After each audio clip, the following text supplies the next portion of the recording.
What's up, everybody? So I'm going to do something a little different on this one. So normally I'm at my shop or I'm in my garage and I film in there. Peace and quiet. Lighting is whatever. So this week I'm going to do something a little different. So I'm traveling this week. So as you see behind me, it's kind of weird, right? Well, I'm in my hotel room. And I thought I would document the hard, I guess, piece of trying to find another coupe. So if you're into Fox bodies or the Fox platform, you know the coupe is kind of for some, I guess it's the holy grail. It's a hard to find car. So for me, it took me 6 months to find my coupe that I had. So it turned up 20 minutes from me by sheer luck. So I went and picked it up. You know, I bought it a year ago, put in about 7 months worth of work. It got wrecked. I've been paid for it. So I've tried to decide what I wanted to do with it. So on my flight down this week down to Mississippi, where I'm at now, from Oregon, from Portland to come down to Dallas to flight there. So I decided, I'm going to put together a budget. What would it take to actually come up with, I guess, a plan? What do I want to do with the next car? So here's what I kind of did.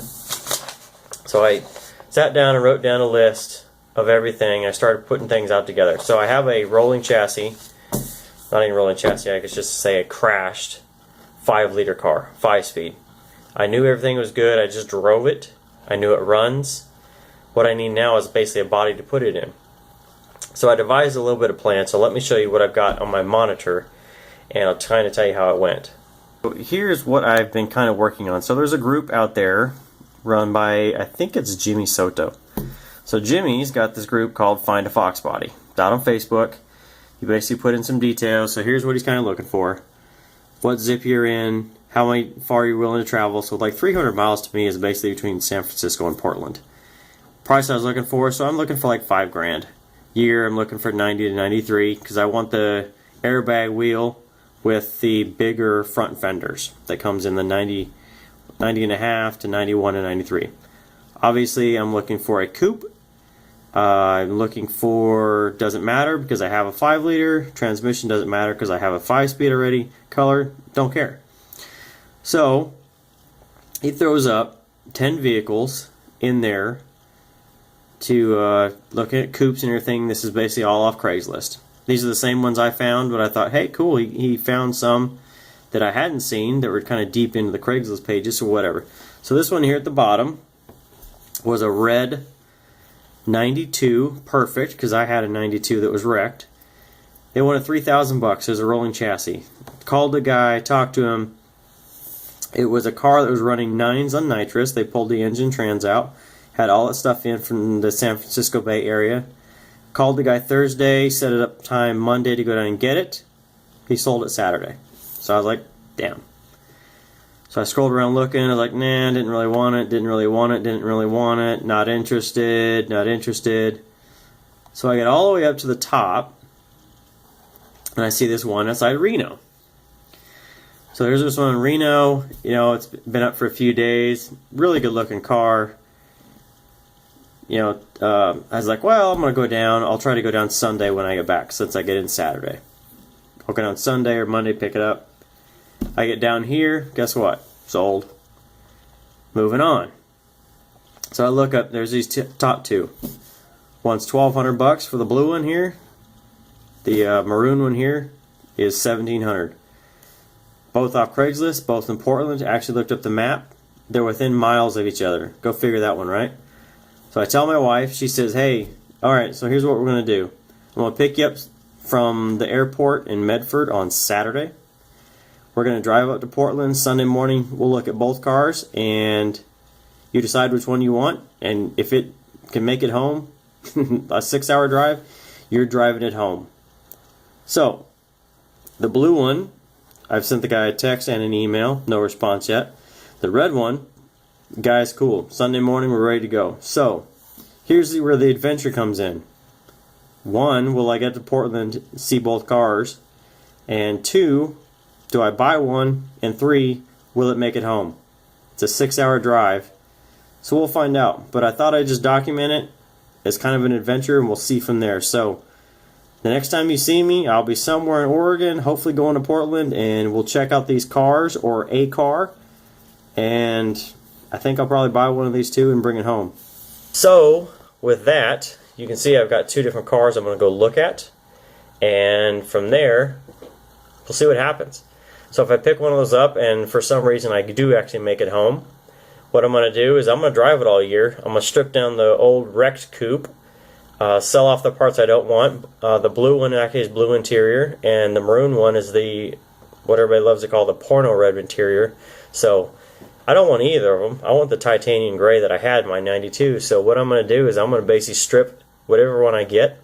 I'm going to put all the cars in it, or I guess the interior, and basically it's going to be a 5-speed car when I'm done. It's going to be a 92 5-speed on an 87 chassis.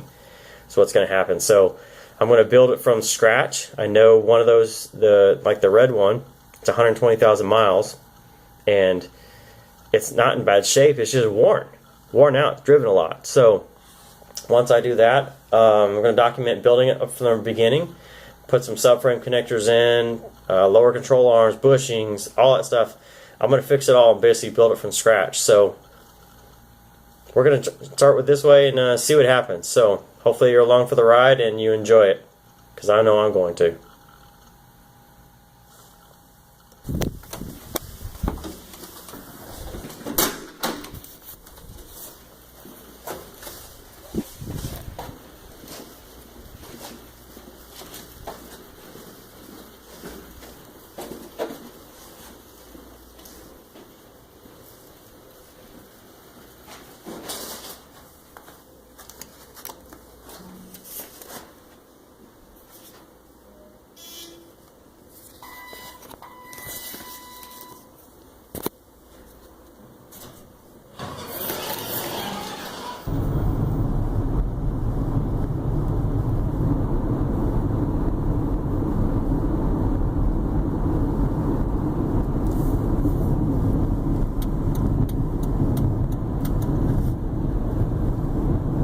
Alright guys, so it's 4:42 and time to head down to the airport. So far,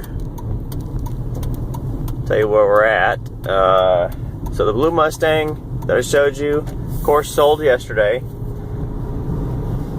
And the maroon one I showed you, supposedly the guy still got it, and he's okay with me showing up and checking it out Sunday morning. So my wife's gonna grab me at the airport in Medford this afternoon, since it's Saturday, and then we're gonna go down, check it out, and then from there we'll see what we gotta go. See if I can get it and get home. So headed to the airport. It's 4:40 in the morning and there's nobody on the road. Alright y'all, it's 8:45, I'm in Dallas, slept on the plane, still tired. Ate breakfast at McDonald's, watching a little television, reading a magazine. On to my next plane in a few minutes, and then I'll be going to Portland.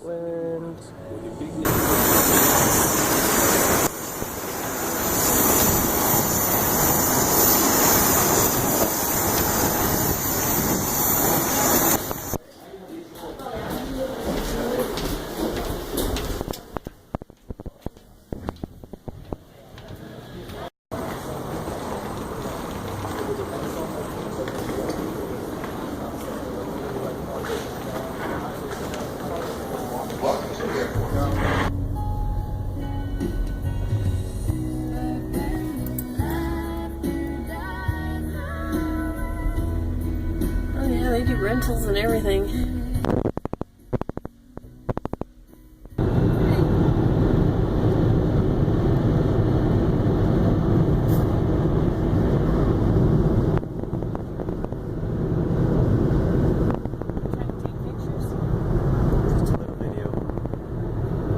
What's up, gang? So today I'm headed out to the local salvage yard again. I want to just kind of see what they have available, and I thought I'd give you an update on the search for a coupe. So I think last time when I was in Mississippi, I gave you an update that I was going to go look at a blue one and a red one up in Portland. Well, the blue one sold, and the red one I actually did go look at. It was pretty gross, pretty gross. So the guy wanted $1,700 off Craigslist. Showed up, windows were both down. I could smell the marijuana that was billowing out of it. And it was pretty bad. Driver's seat, the recline was broken. One of the seat studs was broken. Had rust under the trunk lid. They had left the badges off, so it got water in the trunk lid, rust from the inside. The car overall, to me, is $1,000 car. So I offered the guy $1,000. Yeah, so $1,000, and he basically got pissed off, told me I was crazy. I told him all the stuff that needed to be fixed, and he did a little smoky burnout, leaving the parking lot pissed off. So, whatever. I drove 350 miles up to Portland, stayed overnight and all that to look at a really kind of a junky car. So, anyway, moving on. Found another one in Medford. It's got a nasty door ding in the quarter panel. So the kid wants $1,400 for it. Not worth it to me. It'd be about a $900 car because I got to do some extensive body damage or fixing. So anyway, I'm gonna head to town and go to the salvage yard, see about them buying my coupe that's crashed. And I know they have